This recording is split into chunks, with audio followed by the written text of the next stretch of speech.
에베소서 5장 5절에서 7절. 너희도 정녕 이것을 알거니와 음행하는 자나 더러운 자나 탐하는 자 곧 우상 숭배자는 다 그리스도와 하나님의 나라에서 기업을 얻지 못하리니 누구든지 헛된 말로 너를 속이지 못하게 하라. 이로 말미암아 하나님의 진노가 불순종의 아들들에게 임하나니 그러므로 그들과 함께하는 자가 되지 말라.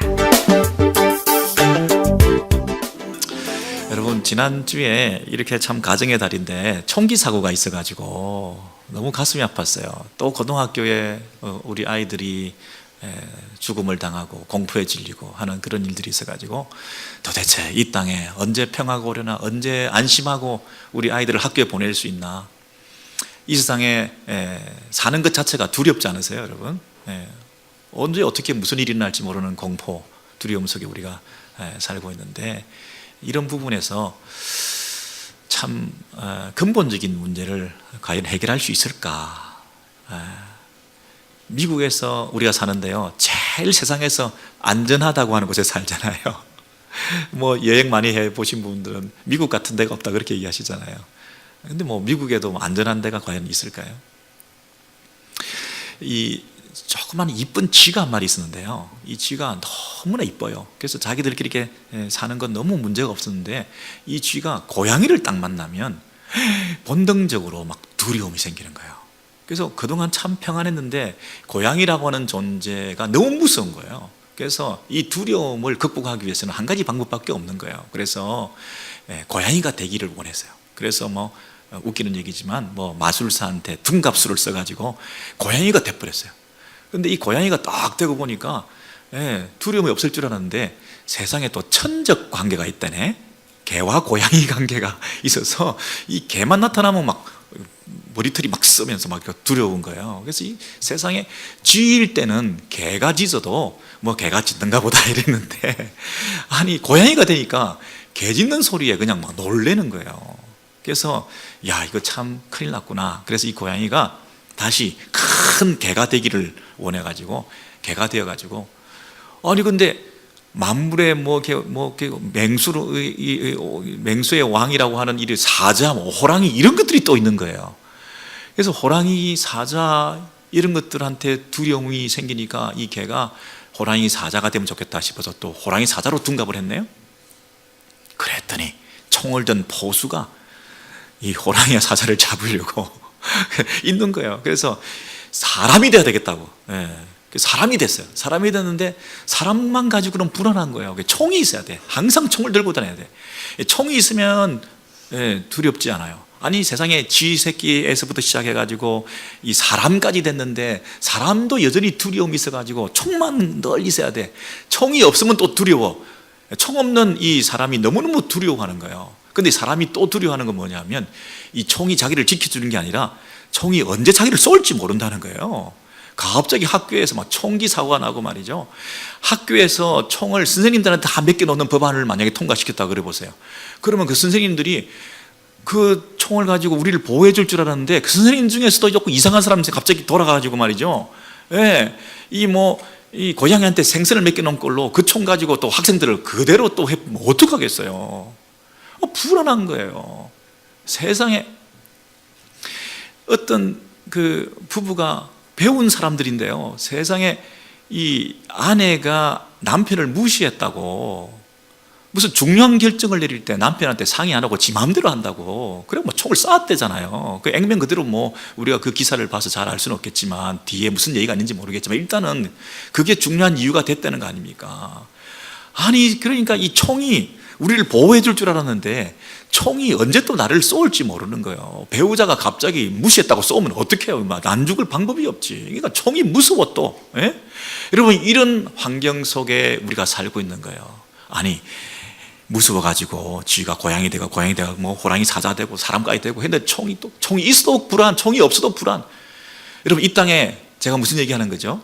근본적으로 이 두려움을, 불안감을 해소할 수 있는 방법은 없다는 거예요. 이 피조 세계 안에서 일어나고 있는 그 모든 일들은 원래 창조주 하나님으로부터 떠나 있는 죄 가운데 오염된 타락한 세상 가운데 사는 이 피조 세계 안에서는 창조주 하나님으로부터 분리돼 가지고 창조주 하나님 그분이 주신 안정감과 위로와 안심과 평안과 만족감과 이런 것들로부터 떨어져 나와가지고 우리끼리 이렇게 살다 보니까 우리끼리 별 것을 다 가지고 안정감을 추구해봐도 불안하기 그지없는 세상의 연속이라는 거예요. 이러면 좀 안전할까? 이러면 좀 편안할까? 이러면 덜 두려울까? 별걸 다 해봐도 여전히 두려운 거예요. 그 근원적인 두려움은 어디서부터 있다고요? 하나님으로부터 떨어져 있기 때문에 그런 거예요. 그러므로 우리가 두려움을 해결하는 유일한 방법 한 가지가 있다 한다면 뭐가 있겠어요? 하나님을 두려워하는 것, 여호와 하나님을 경외하는 것, 그것만이 우리가 살 길인 거예요. 하나님을 두려워한다는 얘기는 하나님을 무서워한다, 또 하나님을 공포스럽게 생각한다 이게 아니고 경외한다, 하나님을 높여드리고 하나님을 인정하고 하나님의 살아계신과 하나님의 주권과 하나님의 통치와 하나님의 지혜와 그 하나님의 사랑 안에 우리가 거하면서 그분을 인정해드리는 경외심을 가지는, 그분이 이 세상 모든 우주 만물의 통치자가 되시고 생사화복을 주장하시고 우리의 삶의 모든 안전의 근거가 되신다는 사실을 믿을 때에 우리가 그분 때문에 누리는 그 평화, 안정감, 이것이 영원한 것이다. 이거 외에는 이 땅의 피조 세계 안에서 그 누구도 두렵지 않은 인생이 없다는 거예요. 다 두렵게 산다는 거예요. 불안하게 산다는 거예요. 여러분, 쉽게 설명해서 다 아시는 얘기지만 예를 들면요, 만약에 우리가 좀 불안하다, 잠이 안 온다, 또 뭐 이렇게 많이 심장이 뛴다, 근심이 많다, 그랬을 때 우리가 담배 한 대를 필 수 있잖아요. 긴장감을 해소하기 위해서, 그죠? 긴장감을 해소하기 위해서. 뭐 담배 한 대 피면서 긴장감 해소하는 게 그 기호식품이든 뭐가 나빠요, 그죠? 아니, 와인 한 잔을 먹으면 잠을 잘 잘 수가 있는데 그거 왜 안 하겠어요? 잠 잘 자려면 와인 한잔 하는 게 좋지. 건강에 나쁘지도 않고. 그래서 뭐 알코올이나 니코틴이나 카페인이나 이런 것이 우리에게 도움이 된다면 우리가 그걸 할 수 있잖아요.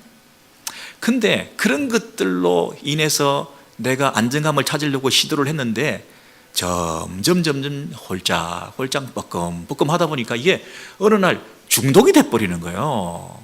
그래서 이거 없이는 안 돼 또. 이게 나를 자유케 해주는 줄 알았더니 나를 가두어 버렸어. 그냥 술에 갇힌 인생이 돼버린 거예요. 이거 없이는 안 돼. 그러니까 짧게 볼 때는 내게 행복과 자유를 주고 위로를 주는 줄 알았는데 이게 근본적으로 우리를 망가뜨리는 거예요, 이게 세상에. 그러니까 함부로 우리가 마음을 줄 수가 없어요. 함부로 우리가 기호식품에 손을 댈 수가 없어요. 요즘 캘리포니아에는 미국에서 6번째로 마리화나를 합법화한 주가 됐어요. 제가 콜로라도 갔을 때 막 사람들이 엄청 몰려들더라고요. 주택값이 오르면서 막 오르. 콜로라도, 뭐 알래스카, 이런 워싱턴 이런 6개 주, 이 캘리포니아까지 2018년에 마리화나가 여러분 20년 전에 의료품으로는 합법화된 게 옛날 얘기예요. 마리화나가 이 중독은 별로 안 약하면서도 진통효과, 치료효과가 굉장히 있는 편이거든요. 그래서 의료용으로 쓰는 것에 대해서 이미 합법화됐는데 이게 기호식품으로 흡연이나 과자나 이런 데 섞어서 팔 수 있게 됐으니 이게 앞으로 운전하시는 분들 중에서 혹시 어떻게 갑자기 맞닥뜨릴 때 그런 일들이 더 빈발하지 않을까 걱정되잖아요. 그러니까 이 세상은 어떤 세상이냐면 우리를 위로해 주기 위해서 너무 많이 도와주는 거예요. 우리를 편안하게 잠 잘 자게, 우리에게 닥치는 그런 시험, 안타까움, 불안, 공포, 두려움, 이런 조바심, 우울함 이런 것들을 도와주려고 온갖 약들을 다 허락해 주는 거예요. 2018년에 캘리포니아에 사는 여러분들은 마리화나를 합법적으로 흡연할 수 있는 거예요. 왜냐하면 안정감을 주니까. 너무 많이 도와줘, 너무 많이. 이게 과연 좋은 걸까요? 우리가 행복하게 사는 것을 세상은 너무 많이 도와주고 있어요. 그게 일시적이고 찰나적인 즐거움일 수 있는데 우리는 거기 잘못하면 빠져들어서 망가뜨려지는 인생이 될 수가 있는데 우리를 도와준다고 하는 셈치고 우리를 망가뜨리는 이 세상의 법에 대해서 이 캘리포니아에 세수가 10억 불이나 더 생기는 그런 일들 때문에 우리를 부강하게 만들고 건설을 하게 해주고 뭐 이 땅에서 여러 가지 시설들을 만들어주고 뭐 이 캘리포니아가 잘 사는 주가 되게 하기 위해서 그런 것들을 끌어들이지만 궁극적으로 우리를 망가뜨리고 있는데 그런 부분에서 너무 둔감한 거죠. 우리가 속고 있는 거죠. 술, 담배, 니코틴, 뭐 알코올, 뭐 마리화나 이런 것 뿐이겠습니까? 여러분 인터넷 중독, 섹스 중독, 심지어 여러분 일 중독, 그죠? 뭔가에 몰입하게 만드는 거죠. 여러분의 그 상처, 아픔, 고통, 두려움을 없애기 위해서 뭔가에 몰입하게 만드는 거예요. 심지어 어디까지 중독되죠? 종교 중독, 종교 중독. 여러분 이 헐버트 조지 웰스라고 하는 영국 작가가 쓴 그 무덤이라는 단편이 있는데요. 이 단편에 보면 한 왕비가 죽었어요. 왕이 결혼했는데 왕비가 죽게 돼서 너무너무 사랑했어. 이 사랑하는 왕비가 죽고 난 다음에 왕이 시름시름 마음이 아프다가 안 되겠다. 그 무덤 주변에 당신이 살았으면 내가 지어주었을 별장을 하나 옆에 지어놓고 그 별장을 지어놓고 내가 함께 그곳에 머물면서 당신을 생각하리라. 별장을 하나 다 건설해 줬어요. 그리고 이쪽에는 당신 동상을 하나 세워서 멋지게 건물을 만들었어요. 여기는 왕궁을 하나 더 새로 탁 지어가지고 그래서 동서남북으로 그 아내를 너무너무 사랑하기 때문에 좋은 건물들과 별장들과 이런 형상들을 만들어서 딱 보니까 너무너무 흐뭇한 거예요. 밑에서 내려다 보니까. 그런데 어느 날 시간이 지나서 보니까 너무 건물도 훌륭하고 너무 동상도 잘 만들었고 너무 가든도 잘 조성되었고 동서남북이면 다 멋지는데 가운데 흉측스러운 게 하나 있네. 부하를 불러가지고 저 무덤을 다 걷어내버려. 그랬다는 거 아니에요. 여러분 우리가 주님을 사랑하기 때문에 주를 사랑하는 열정으로 사역을 벌였어요. 이 사역이 잘 되고 있어요. 주님을 사랑하기 때문에 교회에서 성도의 교제를 열심히 했어요. 주님을 사랑하기 때문에 성경 공부 열심히 했어요. 주님을 사랑하기 때문에 내가 이룬 업적이 이 땅에 너무너무 많아요. 내려다 보니까 흐뭇해. 여러분 주님을 사랑하는 것 때문에 사역과 성도의 교제와 그런 데 열중하다 보니까 정작 주님을 사랑하는 일이 등한히 되는 거예요. 여러분 우리가 어떤 데 중독된다, 어떤 데 몰입한다, 이것이 때로는 우리에게 만족감을 주고 존재감을 상승시켜 줄 수 있을지 모르지만 내가 사는 것 같구나 라고 행복감을 느낄 수 있을지 모르지만 정작 그런 것들로 인하여 하나님 한 분 그분께 우리가 온전히 드려지는 예배와 그분과의 깊은 교제가 조금이라도 훼손된다면 이것이야말로 주객이 전도된 거 아니겠습니까? 오늘 그 얘기하는 거거든요. 오늘 본문을 에베소서 5장 보시면요 5절 6절의 말씀을 우리 보시겠습니다. 5장 5절 6절 말씀, 너희도 정녕 이것을 알거니와. 여러분 정녕 이것을 알거니와 이 말은요 확실하게 이것만은 분명히 해놓자 이런 뜻이에요. 너희도 안다니까 자명하다, 피차가 다 아는 거다. 확실하게 한 가지 말할 수 있는 것이 있다고 한다면 분명히 이거다. 근데 너희도가 누군가요? 에베소 교회 성도들을 말하는 거죠. 에베소 교회 성도들아 너희가 확실히 이거 하나는 분명히 해놓자 이 얘기를 하고 있어요. 그러면서 뭐라고 얘기하시느냐 하면 음행하는 자나, 이건 성적인 범죄죠. 음행하는 자나 더러운 자나, 이 사람들에게 오염시킬 수 있는 더러운 정결하지 못한 모든 윤리 도덕적인 이런 죄악들을 말하는 거죠. 그 다음에 탐하는 자는 곧 뭐라고요? 우상 숭배하는 자다. 여러분 탐하는 자 이꼴 우상 숭배자 이렇게 돼 있어요. 그래서 우리가 우상 숭배 그러면 형상을 만들어서 절하는, 이게 우상 숭배하는 줄 알았더니 우상 숭배는 어디서부터 시작하는 거예요? 마음에서부터 하나님을 사랑하는 것 이상으로 하나님만큼이나 하나님보다 더 사랑하는 그 무언가가 내 안에 있을 때 담심, 탐욕, 이 뭐죠? 하나님 한 분으로 만족하지 못하는 마음의 태도를 말하죠. 우리 마음에 뭐가 있어요? 내 안에 욕심들이 있잖아요. 너희도 그랬잖아요. 너희는 누구죠? 에베소 교인들, 하나님을 믿는다고 하는 사람들 안에 마음속에 담심이 있다. 담심이 뭐죠? 세상에 대한 욕심이 있다. 내 본능적인 욕구들이 있다. 이것저것을 취하려고 하는 마음들이 있다. 그런데 그것이 하나님만으로 만족하지 못하는 그 무언가가 내 속에 꿈틀거리고 있다. 그것이 뭐라고요? 탐욕이다. 담심이다. 자기 본능의 욕구를 충족시키기 위해서 내 안에 꿈틀거리고 있는 그게 뭐라고요? 우상이다. 그게 우상 숭배하는 자다. 이렇게 말하잖아요. 그래서 우상 숭배자나 더러운 자나 음행하는 자나 다 이런 사람들은 그리스도와 하나님의 나라에서 기업을 얻지 못한다. 하나님 나라의 상속자가 되지 못한다. 이렇게 말하고 있죠. 누구든지 헛된 말로 너희를 속이지 못하게 하라. 여러분 여기 속인다는 말이 나오죠. 우리가 너희는 누구죠? 에베소 교회 교인들이죠. 그럼 우리 오렌지 교회 교인들도 마찬가지겠죠. 우리도 세상에서 속기 쉽다. 우리가 속아 넘어가게 되기 쉽다. 속지 마라. 뭘 속는 거죠? 이로 말미암아 이로가 뭔가요? 음행하는 것, 더러운 것, 탐하는 것 이런 것들, 이런 죄악들이 하나님의 진노를 초래케 한다는 것을 분명히 믿어야 된다.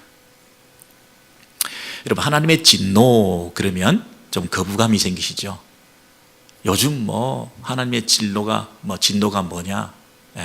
왜냐하면 하나님의 진노 그러면 우리가 화나는 거 있잖아요. 사람이 화나는 걸 생각하니까 하나님도 그렇게 화를 내시나 보다. 그렇게 부정적으로 하나님이 진노하시고 그러시겠냐?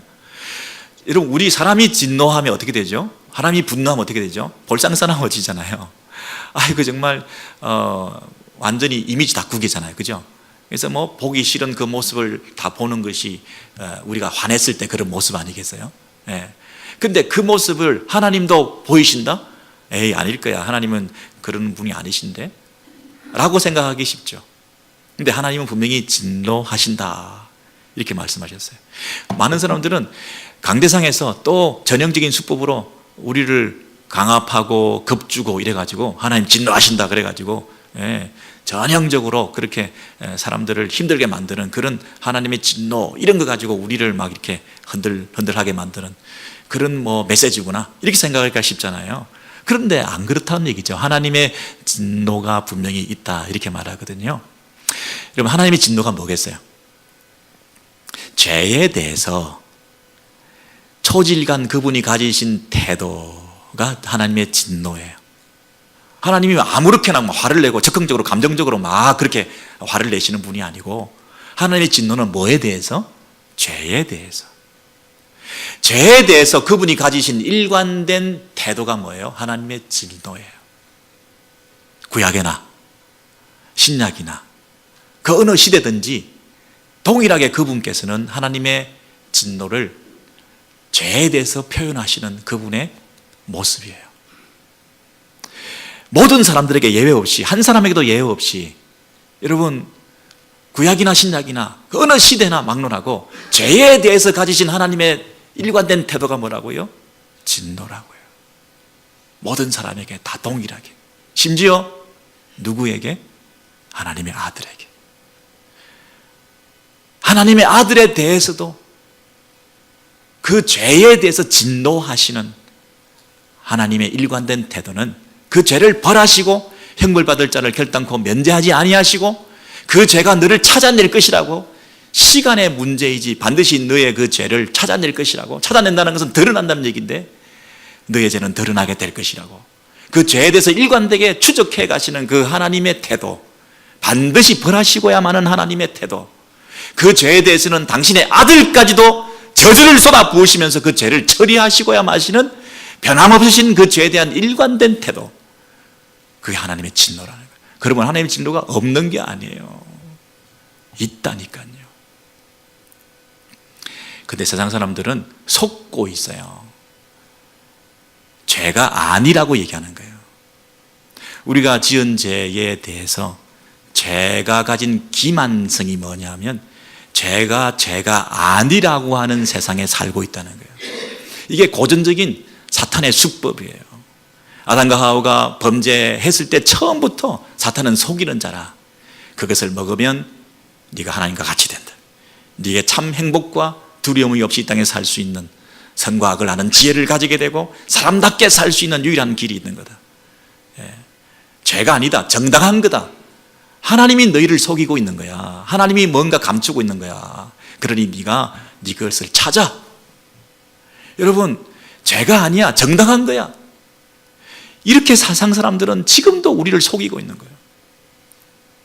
법정에서도 죄를 지은 사람에게 이 사람이 죄를 지은 것이 아니라 이 사람이 질병에 걸린 거야. 태어날 때부터 이랬고 그 사람의 기질상 어쩔 수 없었고 그 상황에서 그 일을 행할 때 그 상황에 제정신이 아니었고 그러니 이 사람은 감옥에 쳐넣을 사람이 아니라 죄수가 아니라 병원에 보내야 될 환자야. 그러니 경감시켜야 돼. 치료해 줘야 돼. 형벌을 내리면 안 돼. 사형제도는 없어야 돼. 인권을 빙자해서 형벌, 죄에 대한 벌을 받는 것에 대해서 사람들은 다 그것이 잘못된 거라고 죄가 가진 기만성 때문에 죄를 지어놓고 죄가 아니라고 하는 그런 우리의 마음에 속에 있는 그런 생각들로 이 세상은 하나님의 진노에 대해서도 그럴 필요가 없다고 얘기를 하는 거예요. 죄를 짓지 않았는데 무슨 진노를 받겠어요. 하나님이 이상한 분이시는 걸로 이렇게 오해를 하게끔 만드는 거죠. 우리는 얼마든지 설득당할 자세가 돼 있어요. 누가 속이면 잘 속아 넘어가는 거예요. 누가 사기꾼이 사기를 칠 때 잘 속겠습니까? 사기당하려고 마음이 활짝 열린 사람들이에요.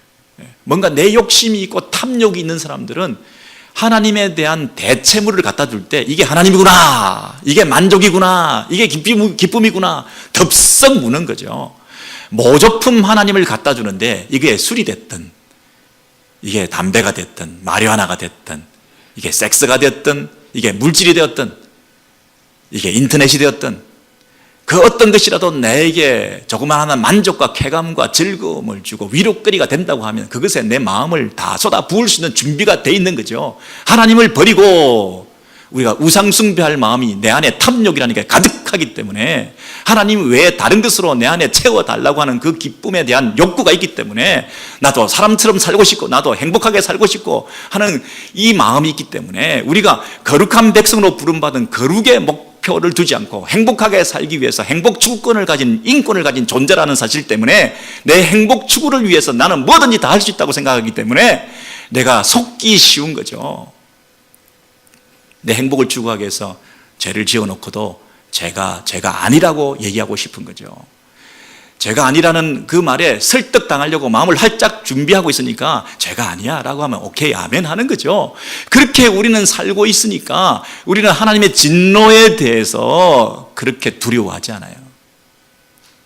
죄를 지어서야 진노를 받죠. 어쩔 수 없어서 이럴 상황밖에 안 돼서 자기 핑계와 구실거리가 얼마든지 있는데 죄가 아니기 때문에 자기 합리화가 얼마든지 자기 합리화를 할 수 있으니까 진노하시는 하나님이 어색한 거죠. 진노하시는 하나님이 뭘 잘 모르시는 거지. 이 세상을 내 형편을 너무 모르시네. 타협하는 거죠. 이 시대에 정말 필요한 게 있다면 죄라는 단어라는 거예요. 어떤 정신의학자가 요즘 시대는 죄라고 하는 단어가 없어졌어요. 아이젠하워 대통령이 1950년대에 국가 기도일로 선언하는 그런 기념 선언문 중에 마지막으로 죄라는 단어가 들어가 난 다음에 그 이후에 해마다 발표되는 대통령 기도문 그 내용 중에 죄라는 단어가 없어졌어요. 사회의 병리와 문제와 아픔에 대해서 기도하는 건 있지만 우리의 죄에 대해서 통렬하게 회개하는 그런 기도는 없어졌어요. 어쩔 수 없다는 거예요. 죄라고 하는 것을 지적하는 것에 대해서 불쾌하게 생각한다는 거예요.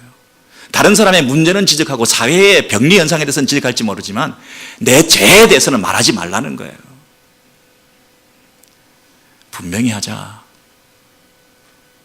사도 바울 선생님께서 에베소 교인에게 분명히 하자. 이거 하나 확실히 해놓고 가자. 너희가 지금 에베소 신전에서 그동안 장기들과 짝하고 예배 드린다고, 그 에베소라는 그 타락한 도시에서 교회라고, 에베소 교회라고 우리가 모여있는데, 너 옛날 친구들 뭐 그 장기와 탐하면서 신전에서 예배하고 제사하고 하던 그런 성행위를 하면서 얼마든지 그 친구들이 다시 부르고 술 먹고 음행하고 즐기는 것이 상습화되어 있는 이런 세상 가운데서 교회에 우리가 부름받은 자인데 이거 분명히 하자. 우리는 아니야. 죄가 아니라고 생각하는데 죄는 죄야. 그리고 죄에 대해서 하나님께서는 진노하셔. 죄와 진노와 형벌에 대한 그 의식을 가지자. 그 얘기를 하는 거예요. 지금 너희도 정녕 이것을 알거니와. 이거 분명히 하고 넘어가야 될 게 한 가지가 있다는 거예요. 죄를 인식하고 그 죄에 대해서 초지일관 하나님께서 진노하신다는 그 태도에 대해서 네가 그분 앞에서 살아야 된다는 거예요. 세상의 풍습대로, 세상의 어떤 가치관대로 그 문화와 사조에 떠밀려 다니면 안 된다는 거예요. 너는 구별되어서 성도라는 반열에 새롭게 세워졌는데 우리는 누구 앞에서 사느냐 하면 하나님 앞에서 살아야 된다는 거예요. 하나님은 죄에 대해서 지금도 동일하게 진노하시고 그 죄를 처리하시고야만은 하나님의 거룩하시고 의미로우신 그분의 눈동자 앞에서 이게 죄라고 생각하고 살아야 된다는 얘기예요. 그런데 그 나라는 그리스도와 하나님의 나라라고 말을 했어요. 여러분, 그냥 하나님의 나라라고 말하면 될 거를 왜 그리스도와 하나님의 나라라고 그랬을까요? 영어 표현을 보시면 그리스도의 나라와 하나님의 나라 이렇게 돼 있죠. 이 나라는 그리스도의 나라인 거예요. 이 나라는 그리스도께서 세우신 하나님의 나라인 거예요. 우리는 누구라고요? 이 하나님의 나라에 들어오게 됐는데 누구로 말미암아? 그리스도로 말미암아 이 땅에 들어오게 된 하나님 나라의 백성이 됐다는 얘기예요. 그리스도는 누구신가요? 죄 문제를 처리하신 우리의 구원자세요.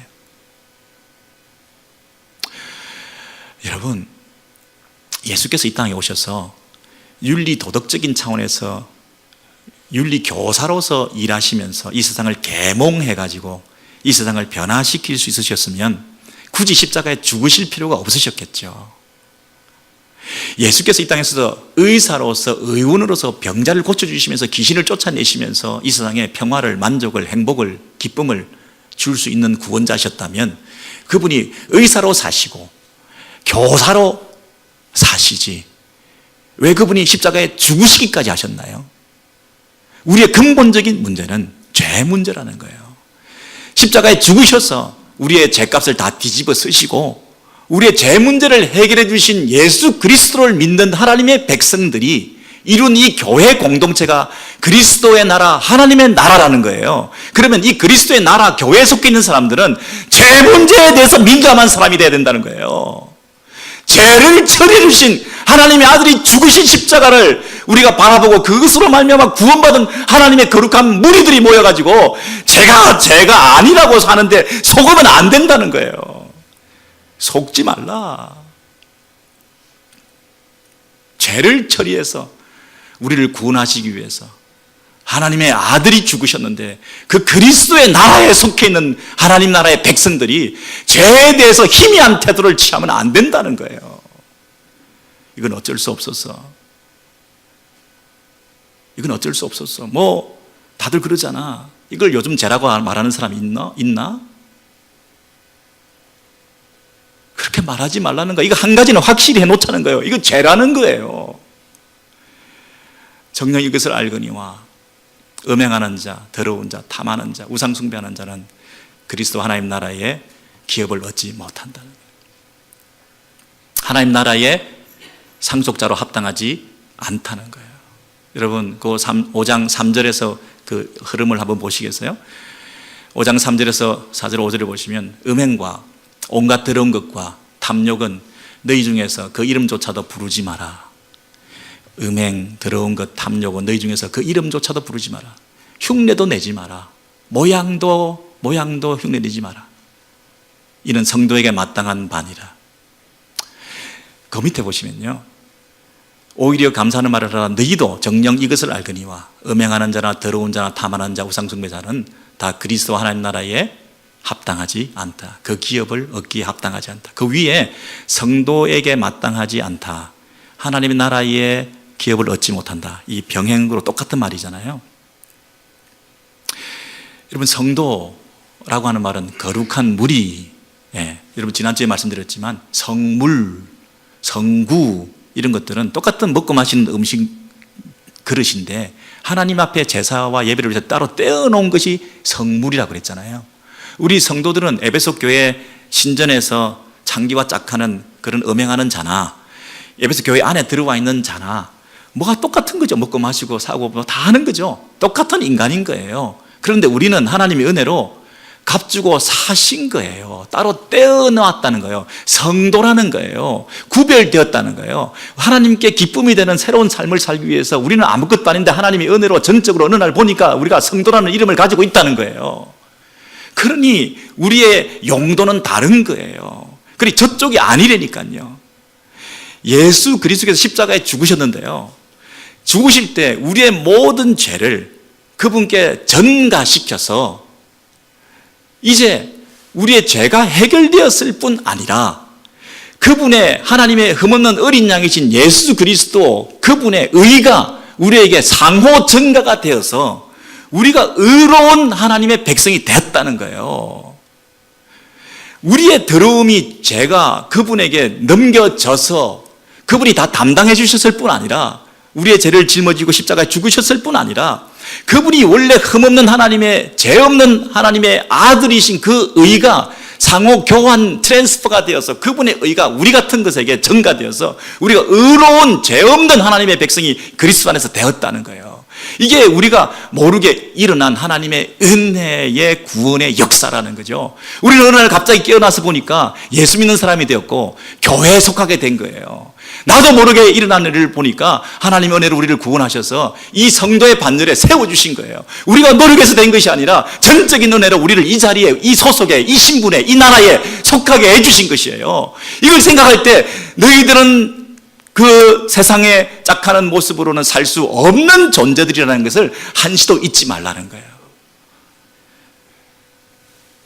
이름도 부르지 마라. 모양도 내지 마라. 다른 거야, 아닌 거야, 아닌 건 아니라고 그래야지. 이 세상에 살면서 우리는 어쩔 수 없어. 그 죄에 짝하면서 그 죄와 함께 섞여 살아가면서 이 죄를 지으면서 우리는 약해서 어쩔 수 없었어. 약해서 어쩔 수 없었어 그러지 말고 약한 게 아니라 악한 거라고 고백하라는 거예요. 약하기도 하지만 악한 것이라고 고백하라는 거예요. 세상 사람들은 약하기만 하대, 자기들이. 여러분, 그래서 죄를 고백하고 회개를 할지언정 설사 죄를 짓고 그 죄를 인식하고 그 죄에 대해서 예수 그리스도의 그 핏값으로 은혜를 입은 그 십자가의 보혈의 능력으로 제사함 받는 용서를 통하여 사죄의 은총을 덧입는 회개는 할지언정 처음부터 죄가 아닌 것처럼 어울려 다니지 말라는 거예요. 교회 성도들아, 죄를 지을 수 있겠지. 약하니까. 그러나 그것이 악한 것인 것을 인정하고 그리스도 안에서 의로운 삶을 사는 하나님의 백성으로 회개를 통하여 정결을 덧입는 사람으로 살아야지. 예수 그리스도는 필요 없는 것이냐. 그리스도가 세우신 공동체인데, 그리스도가 죄를 해결해 주셨는데, 그리스도가 죄를 해결해 주셨는데 우리는 죄하고는 상관없는 것처럼, 죄가 아닌 것처럼, 죄가 없는 것처럼 속고 살면서 이 정도 죄는 아무 죄도 아니라고, 다 하는 거라고. 굳이 십자가에 왜 예수가 죽으셨냐 그러면 죄 문제를 해결하기 위해서 죽으셨는데 죄에 대한 인식조차 없는 이 세태를 한탄하시면서 죄를 죄로 인정해라. 통렬하게 회개하라. 십자가 앞에 나아가라. 너는 의로운 하나님의 백성이다. 신분이, 소속이, 나라가 다르다. 그러니까 거기에 걸맞는 삶을 살아라. 걸맞는 삶을 살아라. 80대 늙은이가 20대 옷을 입고 다니면 그 눈살 찌푸릴 거 아니겠어요? 왕실에 얼마 전에 결혼식 하러 간 서민이 이제 왕가에 들어가면 뭔가 걸맞는 삶을 살아야 되지 않겠어요?